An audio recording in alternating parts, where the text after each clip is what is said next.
Hi friends, I'm Gail Weatherill, also known as the Dementia Nurse. Welcome to night number 8 of Unwrapping the Gift of Hope, a holiday event for dementia caregivers. I'm glad you're here. Tonight I wanted to talk about grief because I think grief is at the root of a lot of our sorrow during the holidays because the holidays tend to highlight losses that have already occurred and to remind us of losses that may be yet to come. So I think it's a subject that's worth looking at in terms of knowing this is what I'm feeling and this is where this is coming from. There are 3 types of grief I wanted to mention that you might not necessarily think about when you think about grief. Of course, we think about grieving as the response, the mourning that comes after the loss of a loved one. One of the types that we may not think about as much has a label, a name, and that's anticipatory grief. Anticipatory grief. And basically that is anticipating a loss that's coming in the future that you know is unavoidable.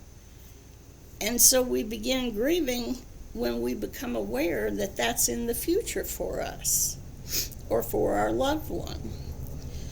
Examples of anticipatory grief would be things like, what am I going to do when they don't remember my name anymore? What am I going to do if I can't take care of them and they have to be in a facility? Those are anticipations. That is anticipatory grief. And that's part of the mental burden of having a loved one with Alzheimer's disease or some of the other dementias. Grief is a constant companion because there are always more losses down the road. As we all know, there is no cure for Alzheimer's disease or these other dementias. So we know there's a path mapped out. And so we anticipate those losses, and our grief begins really at the time of diagnosis or even before, when we're seeing changes in our loved one. Another type of grief I wanted to mention is complicated grief. And I mention complicated grief because a subcategory of complicated grief is chronic grief. And as we all know, most individuals who have dementia,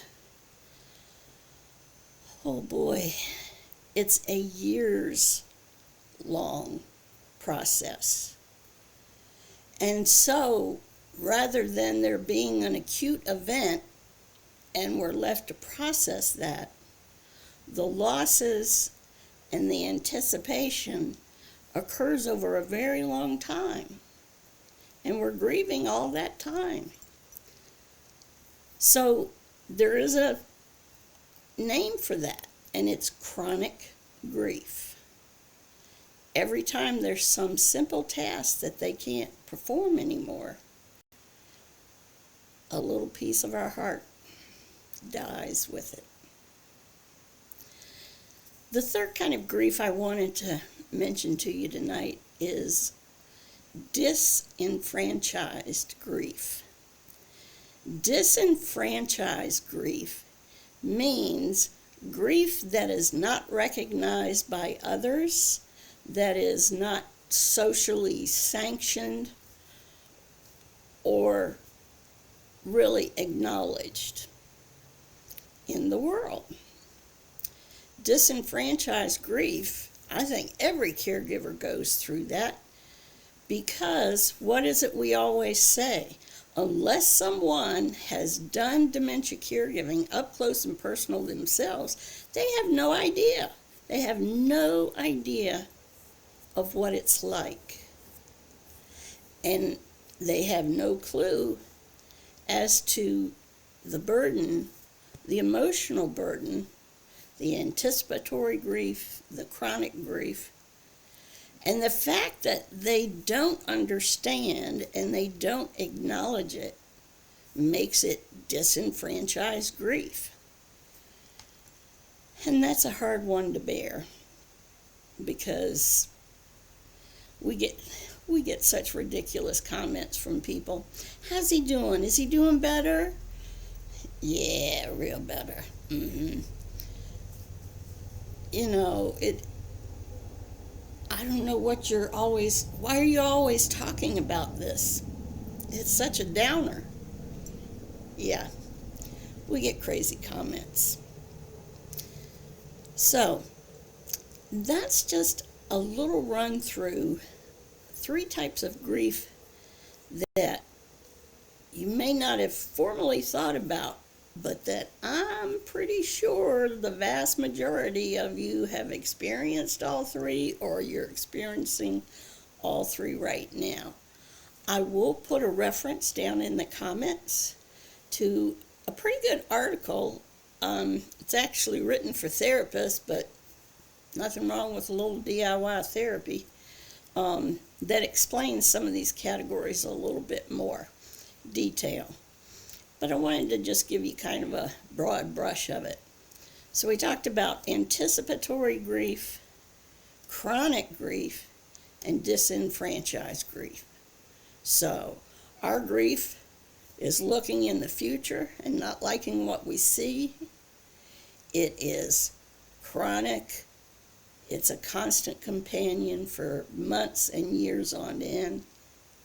And it's disenfranchised because the rest of the world doesn't get it. The reason I wanted to talk about grief is, as we talked in an earlier episode, there's power in writing down what you are feeling. And part of that power comes from just naming what is it that I'm feeling. So the next time you ask yourself, what is wrong with me? Well, I'll tell you. It's because you're grieving. So, I hope you'll be gentle to yourself in light of that. And read the article that I'm going to post down in the comments. And the other thing I'm going to post down in the comments is a YouTube video that I know really helps me a lot when I'm in the pits. So you might want to take a look at that as well. So that's my story tonight, and I'm sticking to it. Thanks for coming by. I appreciate it. And I hope you'll join me again tomorrow night, 7 p.m. Eastern Standard Time. Till then, this is Gail Wetherill, aka the Dementia Nurse, reminding you that what the brain cannot remember, the heart can never forget. I'll see you soon. Bye.